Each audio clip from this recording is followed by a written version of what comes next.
In the world's broad field of battle, in the bivouac of life, be not like dumb driven cattle. Be a hero in the strife. Trust no future, however pleasant. Let the dead past bury its dead. Act in the living present. Heart within and God o'erhead.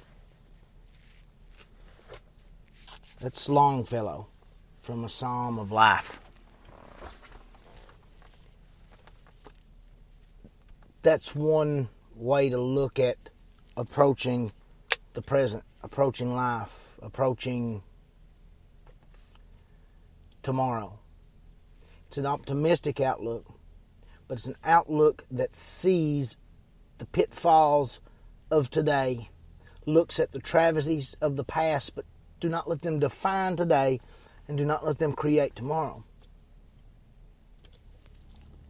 It's kind of like a owner's manual for what to do with life. That seems absurd, but some people need that owner's manual. See, I've heard fight the future and the past. That's the rebellious anthem. Think about that. Fight the future. Fight everything that is to come, but F the past. Forget where you've come from. How do you know what mistakes not to make in the future? So that's just another option. It's another way to look at it. You have to choose which one works for you. There's others. Philosophy is the act of thinking deep thoughts that are supposed to be free of influence, free of conjecture, free of tampering, but they're still your thoughts. See, I value philosophy, but I value it because it is human thought. And human thought, although not infallible, completely imperfect actually, is one of the most amazing things on this planet. To our knowledge, there are no other animals here that can do that. To our knowledge, there's no other animals anywhere that can do that. We take that for granted a lot. We take it for granted in a lot of ways. We take it for granted the people that irritate me the most are the people not willing to think, or at least not willing to think for themselves, not willing to challenge, not willing to question, not willing to sit down and go, this is the situation, this is the conundrum, this is whatever's in front of me, let me think it out rationally. Let me be willing to be wrong, but more importantly, be willing to admit that I'm wrong. That is a value that has a value that nothing matches.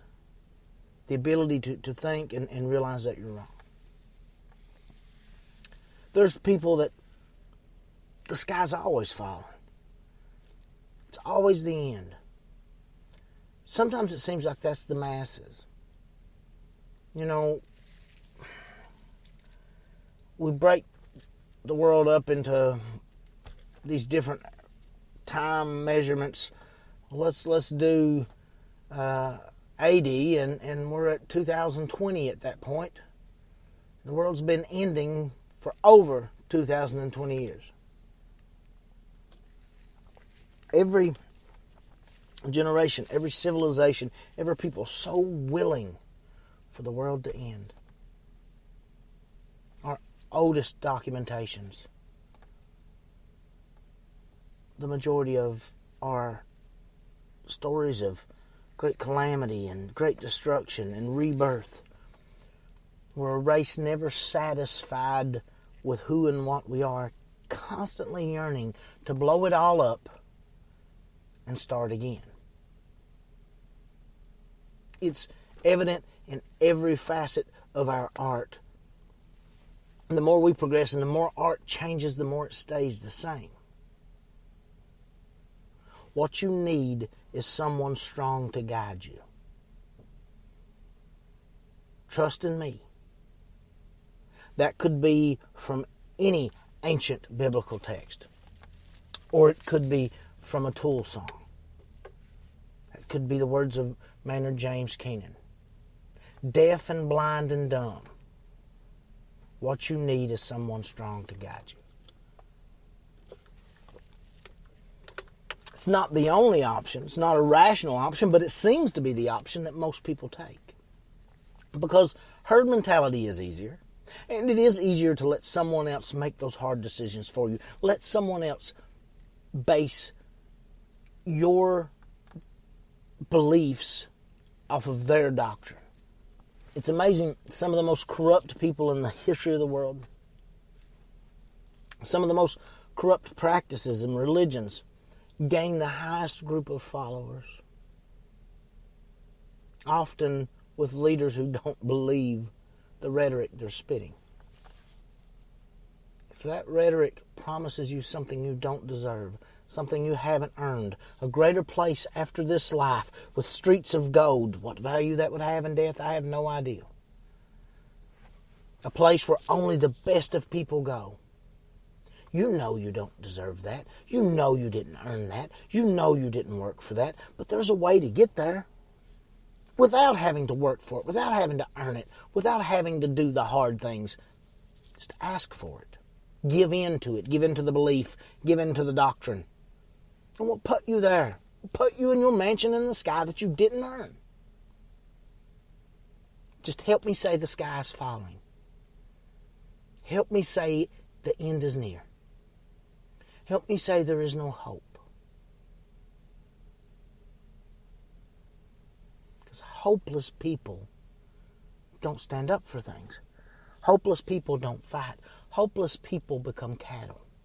Hopeless people become sheep. Hopeless people can be directed.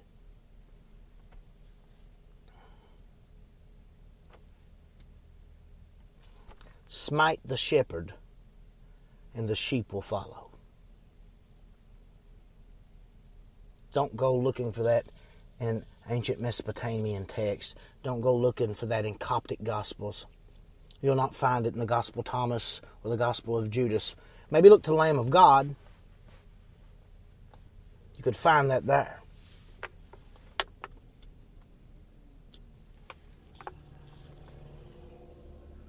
Stop for just a minute and think. How many people do you know? How many people do you know who are so negative and so sucking and so life-draining that you dread their presence? I'd done a podcast a long time back that said, you got to cut off toxic people. That went for everything, family, friends, people you truly like, but they're a cancer. They eat at everything you work to make better. You can treat cancer, but it almost always kills the host. The treatment for the cancer is often worse than the cancer. But if they can get in before it's too late and cut it out clean, then you're fine. Cut that cancer out before it attaches to you, before it attaches to your emotions, before it attaches to your outrage, before it attaches to your thought process, before it gives you beliefs, because we've talked about it here before. Beliefs are dangerous. Cut it out. Let the sky fall on them. Those people are not hard to find. People who have beliefs and thoughts that are unsubstantiated, that are unproven, that are just rhetoric, spit from one side to the other, from one religion, from one politician, from one party, from one government, from one theology. It's not theirs, and it's easy to see it's not theirs. The rhetoric doesn't belong to them. The beliefs don't belong to them. They're so vocal, but they're just repeating their record player. They talk about people constantly, individuals constantly. because their scope is narrow. They can't stop, remove the person, and look at the issue, the ideal, the thought, and discuss that. See, that's how changes are made. That's also how prisoners are kept. You're constantly looking at your oppressor, or you're constantly looking at the person that you feel responsible for your misfortune. Well, first you have to look at yourself. Is the misfortune warranted? Whether it is or it isn't, it's real. And you have to deal with it. You have to take it in, process it, and fix it the best you can.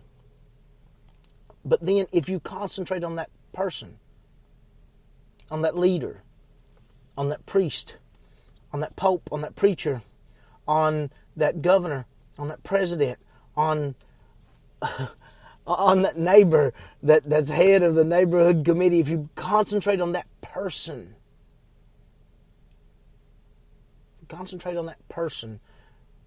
if that person is truly bad, truly in the wrong, truly not the right person to be in the position they're in, you'll never remove them. And if you do remove them, you'll get another puppet in its place. Because the person isn't the issue. Apparently, the process in which you put this person into whatever position they're in is the issue. We like things clean cut. We like things simplified. We've found a way to dumb down our society in ways and increase our society in others. Everything doesn't fit in one box. Things do need to be put in different compartments.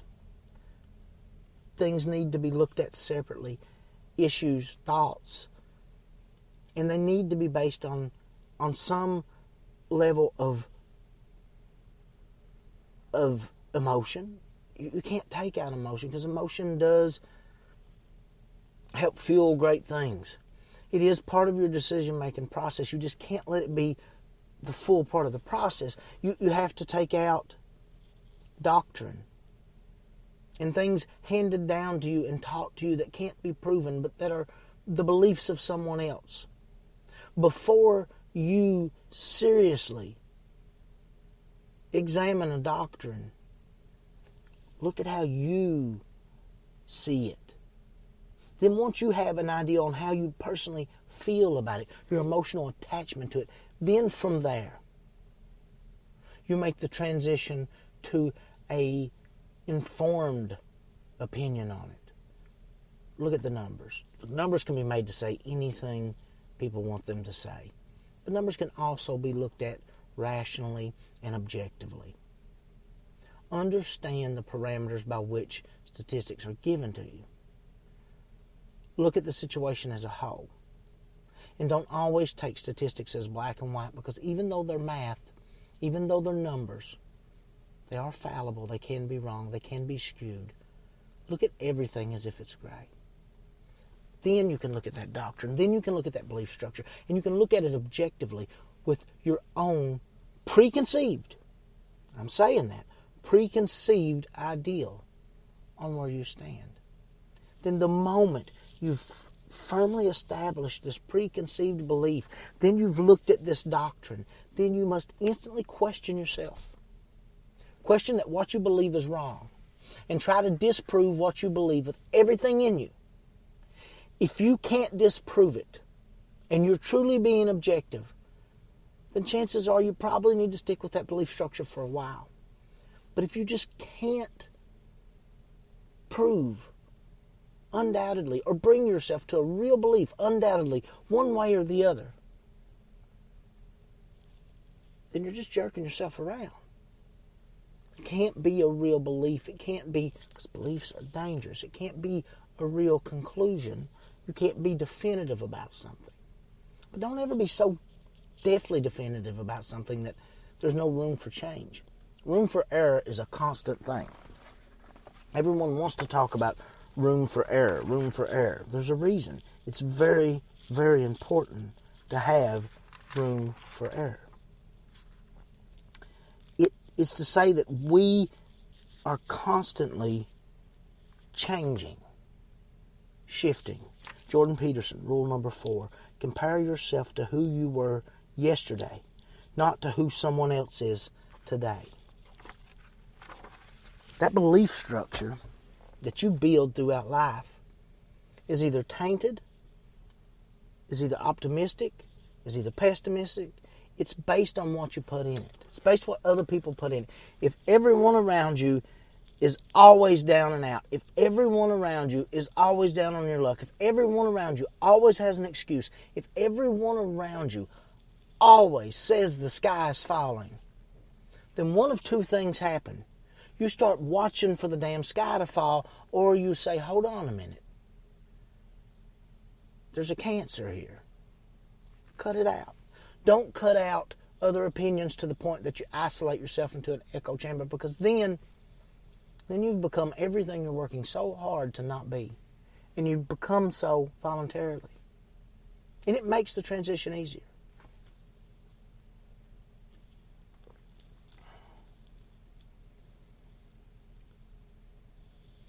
The thing about life is it's real short in comparison. And we only get one shot at it. Now, I don't know what comes next. I really hate to think that this is wasted. That what we are, as amazing as what we are compared to everything else around us, that it's wasted after death. But what if it is? We can't prove it's not. The only thing we can prove is we have what we live here from day one to the last. Now, I've had someone say to me, if life's so short and so meaningless, why work to improve? Why work to be better? It would be like taking a classic car, fixing it up, knowing that at any moment, no matter how little or how much work you've done, they can come snatch that car, take it to the junkyard, and crush it. And statistically, based on what happens to everyone else's car, it is very, very unlikely that you will get your car finished before they destroy it. I mean, it's almost completely unlikely. But you've heard there's those few people who've worked really hard. They've put in more hours than other people. They've put in more thought than other people. They've put in more effort than other people. And they got their car finished. They got their car finished in time to enjoy it. Sometimes just for a minute, sometimes just for a day, sometimes for another 20, 30 years, sometimes for another 40 years. It's happened. It's happened so few times, but it's happened. So then you're presented with a choice. Do you finish that car? Do you work as hard as you can to finish that car? Deadline be damned. If they come right now and take it, I'll work to the moment they pull it from my driveway. Or do you say, I'm going to crush it anyway. Just let me enjoy my time. Screw the car. There's different ways to fix the car. You can fix its appearance. You may start there. Most people like to. I didn't. I tried to work on that. But there's another route. What about getting the drivetrain and the transmission and all that in so it's mobile, so it moves better, moves faster? Well, that's fine if that's where you want to start. But what about the engine? What about the engine and the wiring? What if you started with the engine and the wiring? What about that? What about you made it run better? You made it operate at a maximum capacity. You made it the best creation you could make it. You made it the best machine it could be. Now, they may come get it. They may come get it the day you finish the engine, the day you get it wired, the day you get it running the way you want it to run. You may have been working on everything all at once, looking at it as a whole unit and trying to progress it along as you go. I can't say that that's wrong. I don't know.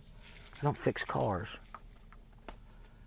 I may lose this body tomorrow, this mind tomorrow. When this is over, I'd like to think it's one big ayahuasca trip after life, but maybe it's not.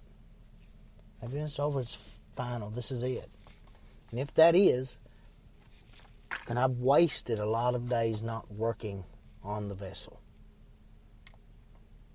But I've spent a lot of time, once I realized I was wasting time, trying to fix the brain, trying to look at things differently. Decisions and beliefs are based on a lot of things, and morals are a part of that. And morals are a touchy thing.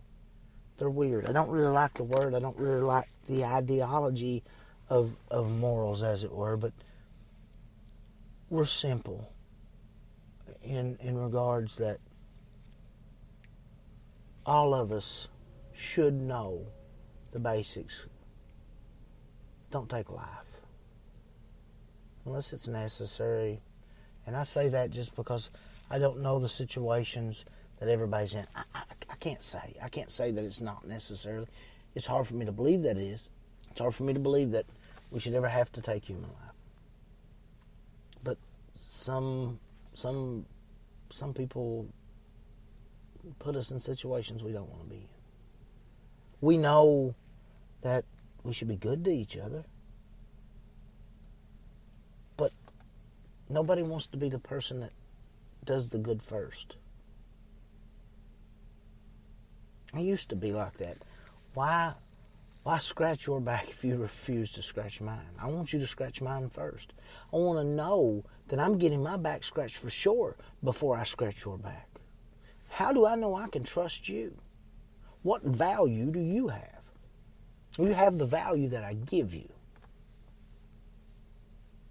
In terms of my relationship with someone else, in that relationship, that person only has the value that I give them.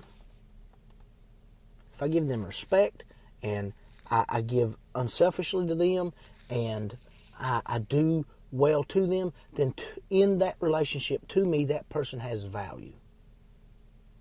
Now, if they don't reciprocate or they do something to sever that tie, then fine.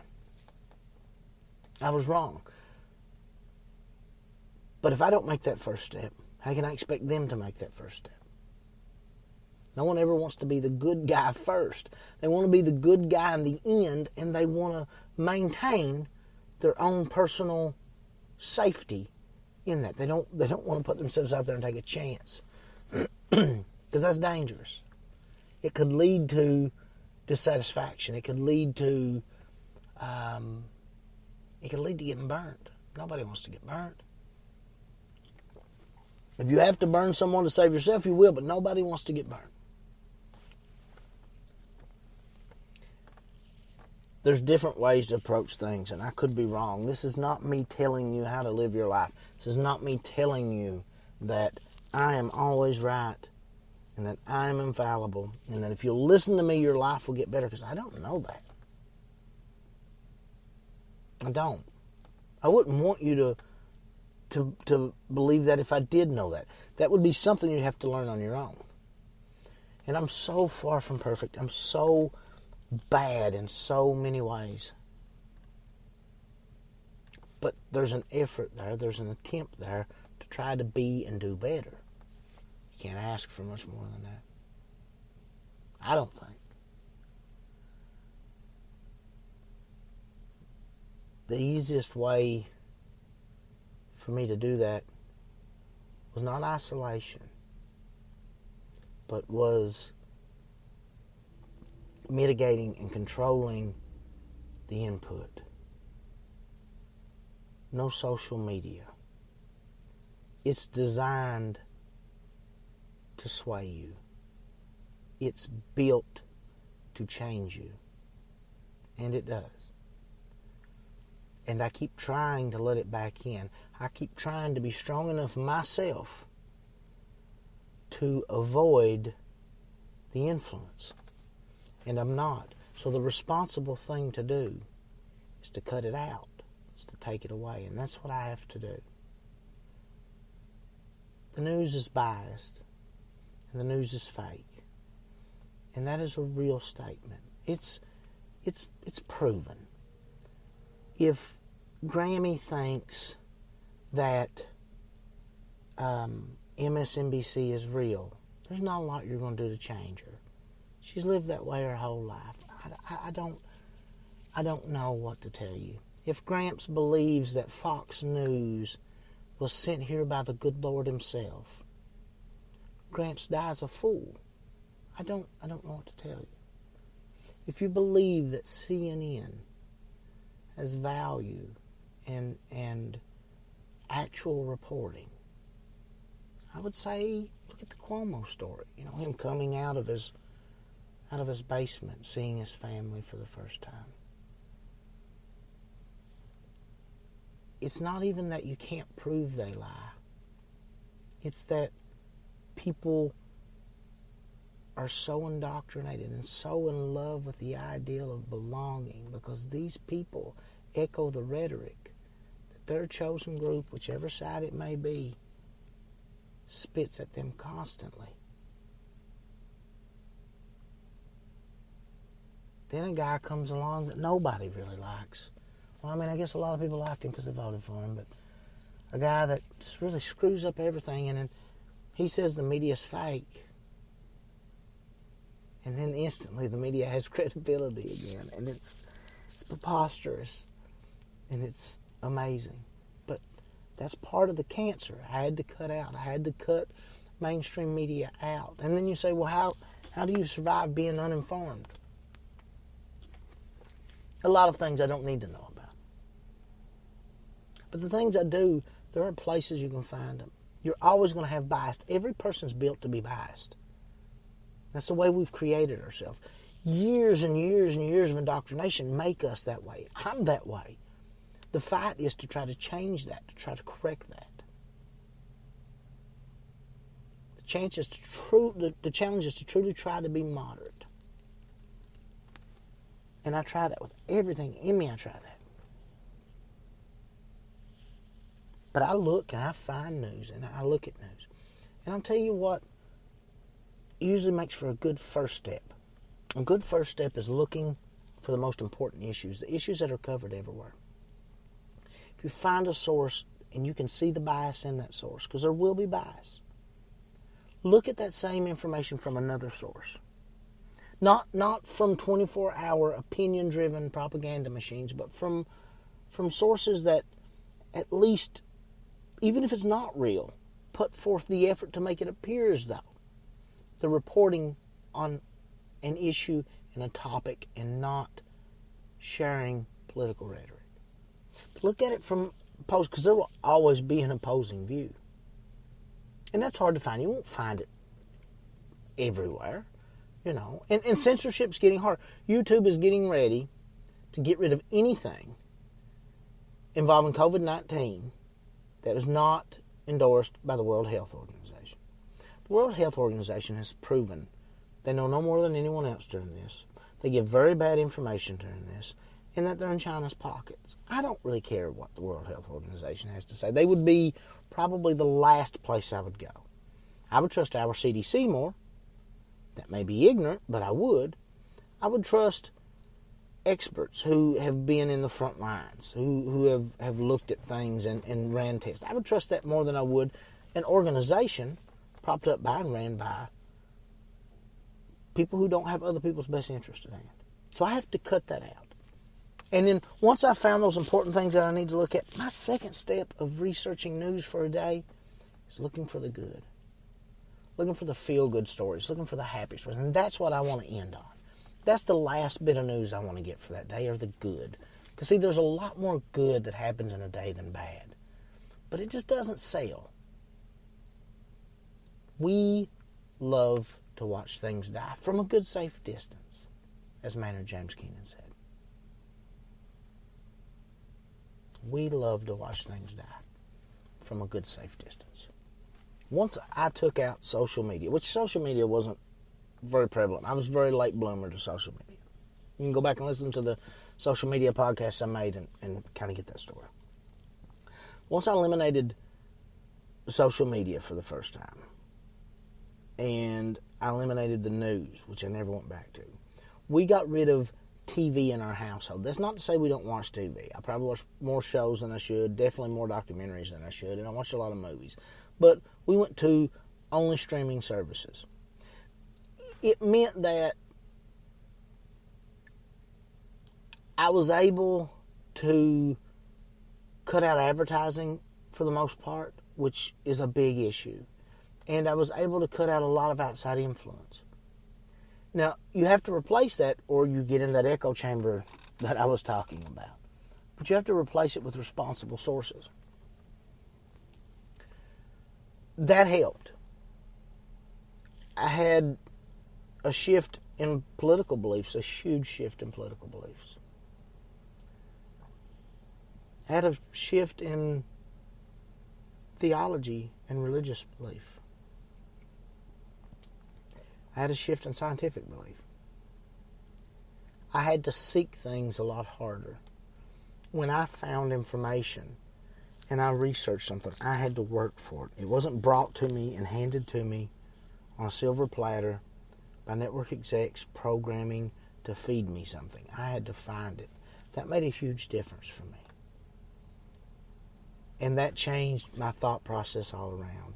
And I started seeking people who had already done this, people who had made these types of transitions, people who it changed them in the complete opposite way of it changed me. It may have sent their beliefs in a complete different direction as it did mine. But I still wanted to see how they approached the process, how it worked for them. And that was very helpful for me. In that process, I was able to change a lot of things about me, especially how I felt about things that were very politicized. I was able to make it a rational, thoughtful issue instead of doctrine. I still mess up a lot. I still knee-jerk react to things. I still look at things for maybe months at a time, maybe years at a time, and go, no, this is wrong, and this is this, but I never actually look at the situation. And then when I actually sit down and look at it, I realize, okay, I was wrong, and this is where I was wrong, and I need to adjust. I don't need to dramatically adjust. I don't need to radically change things just because I was wrong about something. I need to make those small adjustments and try to steer towards where the appropriate response is, because right or wrong is black and white, and black and white very seldomly exists in life. It's almost always gray, and you have to navigate that, and you have to lean for that, and that's harder than right and wrong. Thinking about something is so much harder than trying to work at understanding something. Labeling it right or wrong is so much easier than going, let me really look at this. And it feels good in an artificially created manner for you to just instantly pick a belief, pick a tribe, pick a group, and believe and stay there. It's safe feeling. It feels safe. But it didn't work for me, and I didn't like it. So that's the first two real things I did. I took out social media, and I brought it back numerous times. It doesn't work for me. I don't know why. That doesn't mean you can't do this with social media. You can. You have to have a stronger mind than me, and I don't have it. Took out the news. I took people who I respected and loved and really admired and questioned things they said instead of automatically going, well, that's how I feel because he's cool and I want to be like that. That sounds childish, but you all do it. We all do. I still oftentimes will go, man, I really like that guy, and he sees that differently than me, you know. should I just switch my... And you catch yourself and you go, no, let's look at the situation. And there's people that I definitely disagree with. There's people that I truly respect, that I truly, truly disagree with. And that's good. Don't cut that out. Don't put yourself in that echo chamber to where you cut out people that you don't completely agree with. But the third part of that process for me was cutting out people who never have a positive outlook on anything. See, that's when I made the biggest transition. That's the hardest thing to do, but it's when I made the biggest transition. You don't have to wipe them off the face of the earth and never talk to them again unless they just are relentless. You have to limit your intake of them. You have to limit their influence on you. And very often you have to just step away and go, I can't do this. I don't want to do this. It's not valuable for me to do this.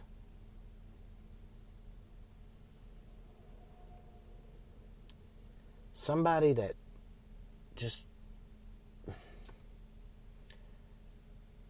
is always down, is always getting screwed by somebody else.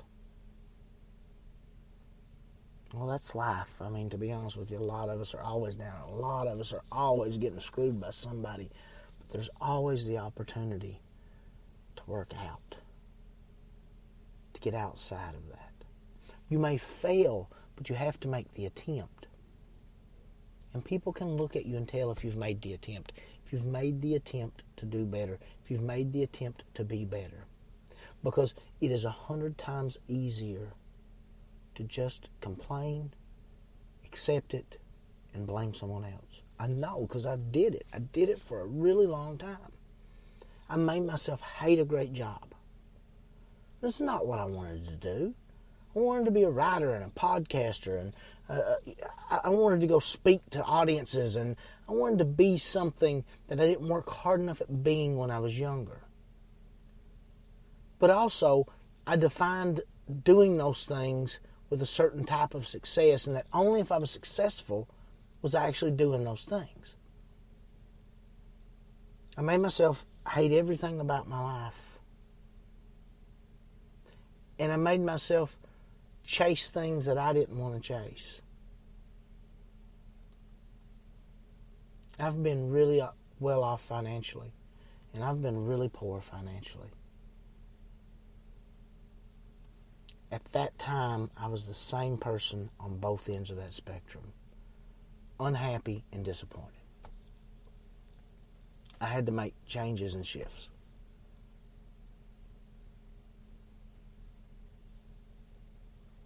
If you're that person that always thinks the sky's falling, and always thinks it's someone else's fault the sky's falling, and you're always telling people that, stop. Think about it. At least have a rational argument for that belief. But try to find something good. You have a very limited amount of time here to fix that car. So start fixing it. If not, park it in a garage where nobody else can see it. And don't tell everybody that it won't run because so-and-so didn't fix it. And it won't run because so-and-so wouldn't buy you brakes. And it won't run because so-and-so wouldn't provide engine maintenance. It was your car. You have to work on it. Nobody else owns your mind. This is not a statement on financial well-being. It's not a statement on religious well-being. It's not a statement on political well-being. It's a statement on your mind. Nobody else owns it.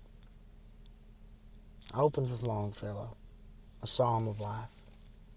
I'm going to end with a psalm of life. Let us then be up and doing, with a heart for any fate, still achieving, still pursuing.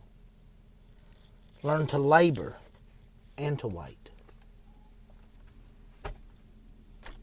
If I could say things the way Longfellow said them, I'd have 1,000 subscribers.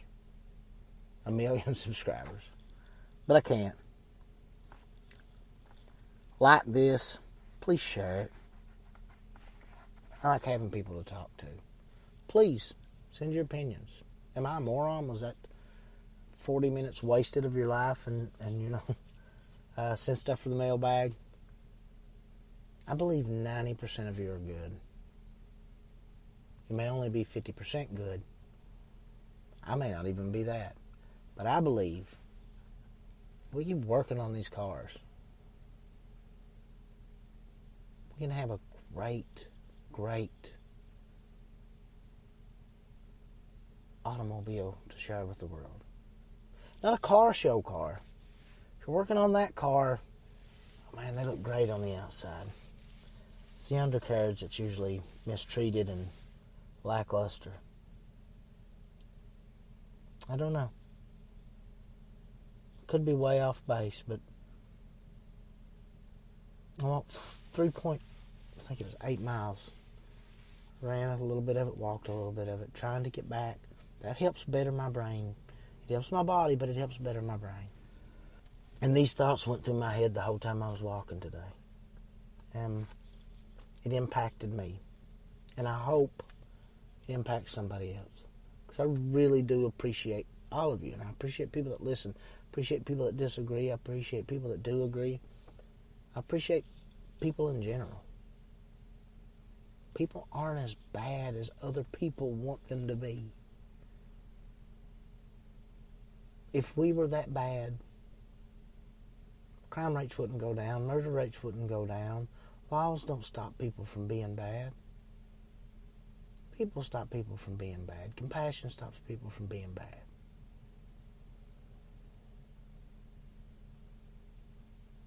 I like people. Don't suck. Be good to other people. And try not to die.